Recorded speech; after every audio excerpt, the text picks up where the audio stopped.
Di dalam sebuah negara, tentu terdapat perekonomian yang berguna untuk menyokong kehidupan masyarakatnya. Dan di balik perekonomian itu, terdapat sebuah sistem yang berfungsi untuk mengatur jalannya ekonomi di negara tersebut. Nah, inilah yang akan kita bahas pada video kali ini. Pada dasarnya, sistem ekonomi merupakan suatu cara yang diambil dalam rangka mengatur sekaligus mengorganisir seluruh kegiatan ekonomi berdasarkan prinsip tertentu dengan tujuan untuk mencapai kesejahteraan. Sistem ekonomi ini mempunyai berbagai fungsi, mulai dari sebagai penyedia dorongan untuk berlangsungnya kegiatan produksi, hingga untuk mengatur pembagian hasil produksi tersebut.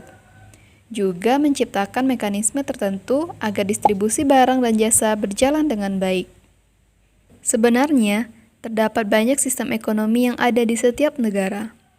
Tetapi secara garis besar, sistem ekonomi yang diterapkan di berbagai negara yaitu sistem ekonomi tradisional, sistem ekonomi komando, sistem ekonomi pasar, dan sistem ekonomi campuran. Yuk kita bahas lebih lanjut tentang keempat sistem ekonomi ini. Yang pertama, sistem ekonomi tradisional. Sistem ekonomi ini merupakan suatu sistem berdasarkan kebiasaan dan tradisi masyarakat secara turun-temurun yang mengandalkan faktor produksi yang apa adanya.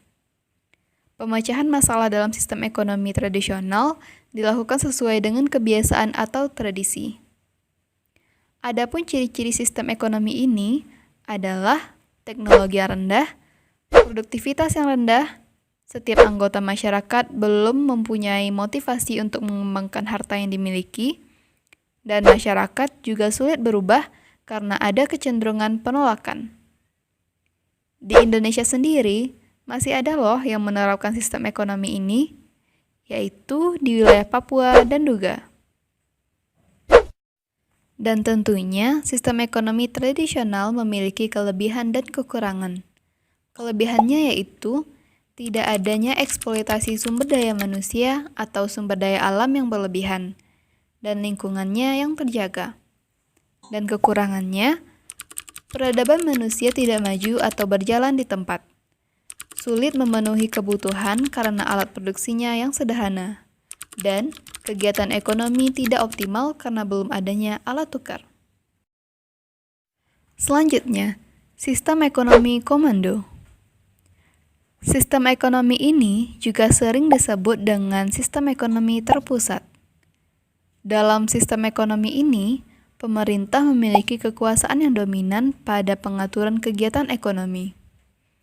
Penguasaannya berupa pembatasan-pembatasan terhadap kegiatan ekonomi yang dikerjakan oleh anggota masyarakat.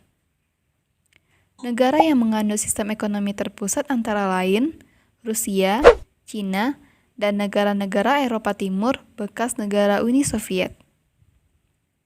Kelebihan dari sistem ekonomi ini yaitu dapat mengurangi pengangguran karena pemerintah memegang kendali penuh terhadap semua faktor produksi.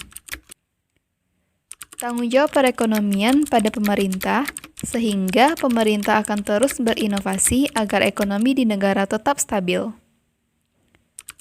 Jaminan kepada masyarakat bahwa produk dan jasa yang dihasilkan sesuai dengan kebutuhan masyarakat. Mudah mengendalikan harga dan pemerataan. Inflasi mudah dikendalikan. Dan kondisi pasar dalam negeri akan berjalan dengan lancar. Namun, sistem ekonomi komando juga memiliki kekurangannya yaitu mobilisasi yang cepat membuat sistem ini dapat menyebabkan kurangnya kebutuhan masyarakat karena produksi yang dihasilkan tidak selalu didasarkan atas permintaan masyarakat dan menghambat inovasi dari masyarakat. Selanjutnya, sistem ekonomi pasar. Sistem ekonomi ini disebut juga dengan sistem ekonomi liberal karena adanya kebebasan bagi masyarakat dalam berusaha. Sering juga disebut dengan sistem ekonomi kapitalis, karena peran kepemilikan modal sangat berpengaruh terhadap keberhasilan ekonomi. Siapa yang punya modal besar, maka semakin besar pula kemungkinan dia untuk bertahan di kegiatan perekonomian.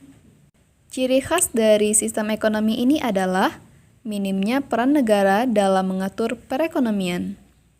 Adapun kelebihan dari sistem ekonomi pasar yaitu persaingan yang sehat, sehingga bisa mendapatkan barang berkualitas tinggi dengan harga yang cenderung murah. Masyarakat melakukan kegiatan ekonomi berdasarkan kemampuan dan potensinya masing-masing. Dan penggunaan sumber daya menjadi optimal. Adapun kekurangan dari sistem ekonomi pasar yaitu adanya kebebasan bisa memunculkan potensi eksploitasi sumber daya alam dan sumber daya manusia secara besar-besaran. Pemilik modal besar dapat menguasai roda ekonomi. Minimnya peran pemerintah sehingga membuat kegiatan ekonomi mudah terjadi resesi dan krisis. Distribusi pendapatan sulit terjadi karena minimnya peran pemerintah. Dan yang terakhir yaitu sistem ekonomi campuran. Sistem ekonomi ini merupakan campuran dari sistem ekonomi pasar dan komando. Akibatnya, peran pemerintah dan swasta menjadi sama besar. Adapun ciri khas dari sistem ekonomi campuran adalah pemerintah mempunyai kekuasaan penuh terhadap sumber daya alam, adanya pembagian badan usaha milik negara dan milik swasta, pemerintah menyusun kebijakan strategis dalam pengelolaan ekonomi, perusahaan diberikan kebebasan tetapi pemerintah menguasai kegiatannya. Kelebihan sistem ekonomi campuran yaitu pemerintah mempunyai kekuasaan untuk mengatur pasar dan menindak praktek monopoli. Contohnya, mencegah kenaikan harga yang berlebihan. Pemerintah berwenang untuk mengeluarkan kebijakan terkait pencegahan produksi barang yang berpotensi mencemari lingkungan. Dan terciptanya pemerataan pendapatan.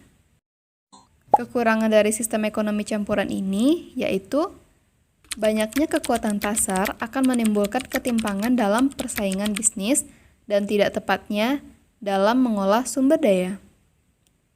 Berpotensi memperlambat pertumbuhan perekonomian suatu negara.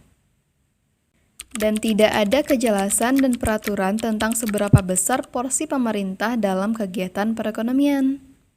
Sekarang kita sudah tahu kan apa saja macam-macam sistem ekonomi yang ada?